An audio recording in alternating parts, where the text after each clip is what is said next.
ओम शांति। आज 11 सितंबर 1971 के अव्यक्त महावाक्य हैं।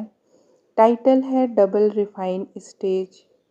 आज बोलना है क्या, वह देखना है क्या, देखना ही बोलना नहीं है।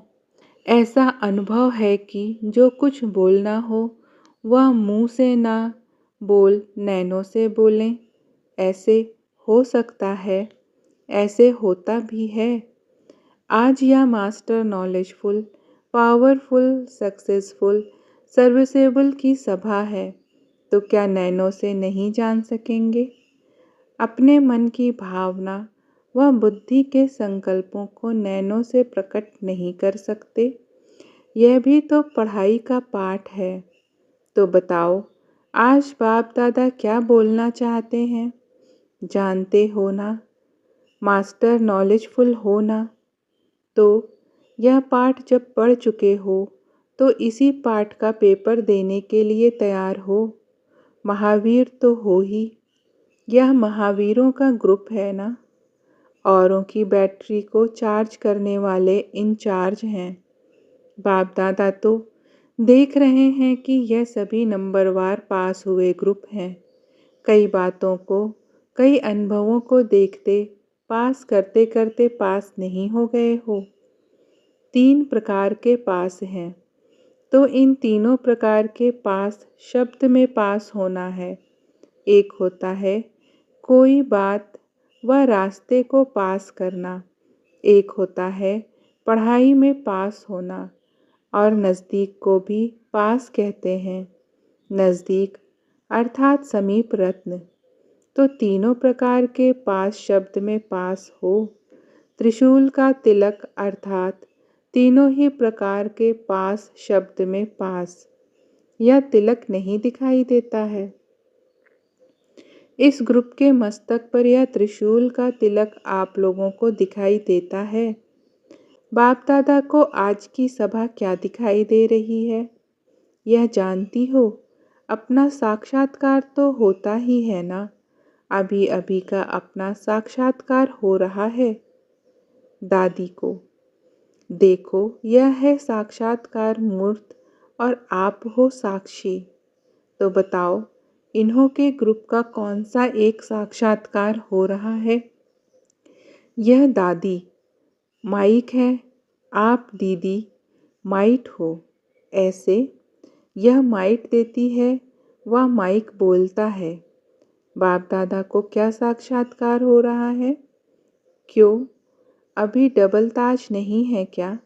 अगर डबल क्राउन धारण नहीं करेंगे तो भविष्य में भी डबल क्राउन तो मिल ही नहीं सकता।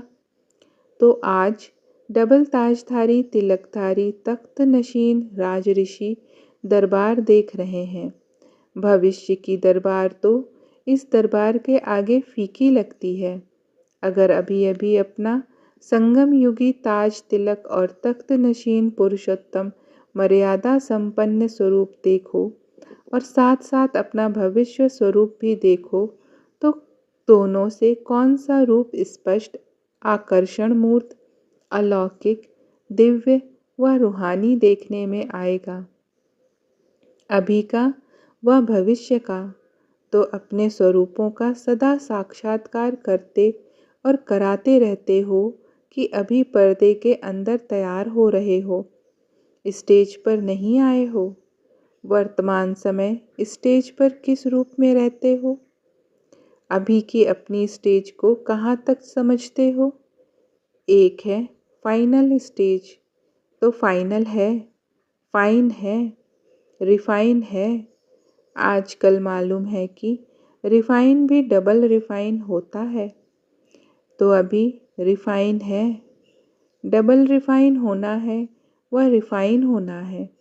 एक बार का रिफाइन तो पूरा हो गया ना, अभी डबल रिफाइन होने आए हो। फाइनल की डेट कौन सी है? अगर पहले से नहीं होगी तो आप लोगों के भक्त और प्रजा आपके संपूर्ण स्वरूपों का साक्षात्कार कैसे करेंगे? फिर नहीं तो आपके चित्र भी टेढ़े बाके बनाएंगे। अगर आपके संपूर्णता का फाइनल स्टेज का साक्षात्कार नहीं करेंगे तो चित्र क्या बनाएंगे? चित्र भी रिफाइन नहीं बनाएंगे। तो पहले से ही अपना संपूर्ण साक्षात्कार कराना है।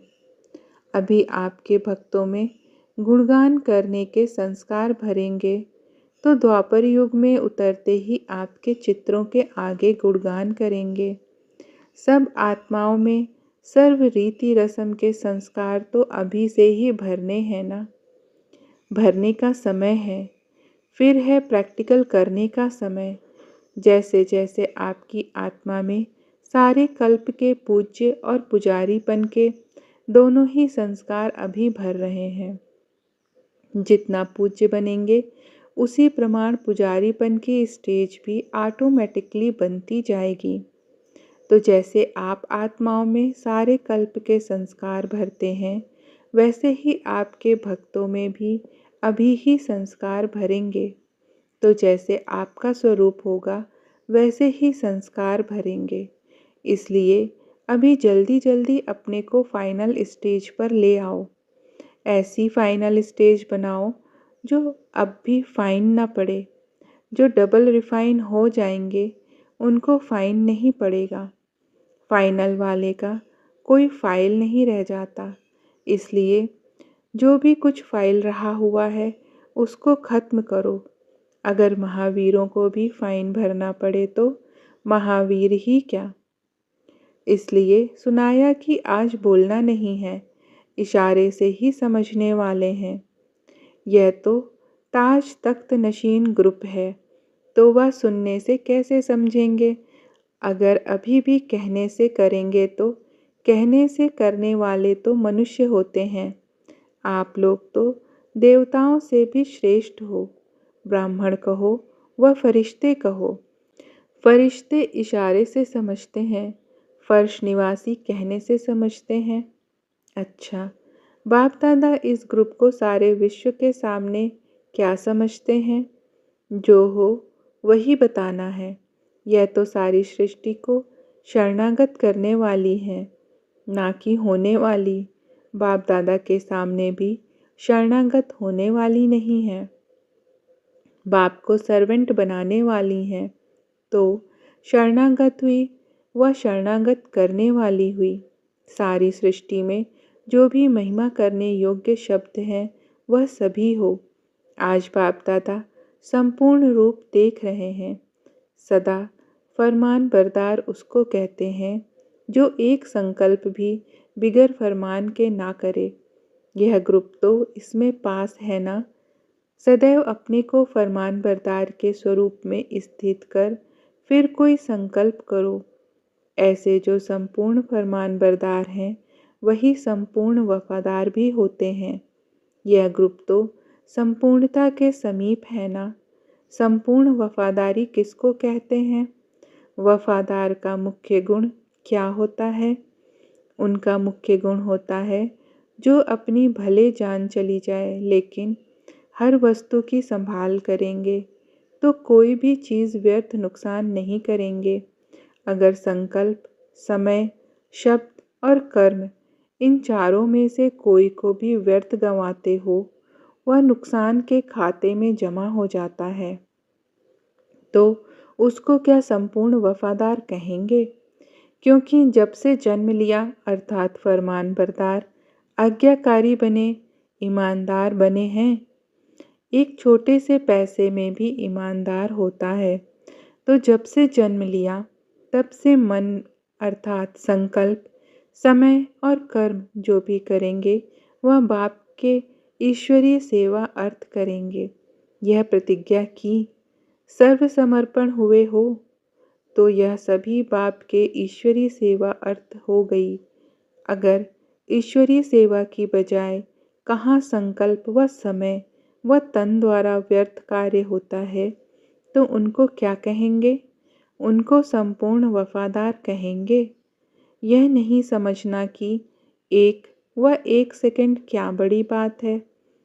अगर एक नए पैसे की भी वफादारी नहीं तो उसको संपूर्ण वफादार नहीं कहेंगे। यह ग्रुप तो संपूर्ण फरमान बरदार, संपूर्ण वफादार है ना? ऐसे संपूर्ण वफादार, फरमान बरदार, ईमानदार, आज्ञाकारी ग्रुप को क्या कहेंगे?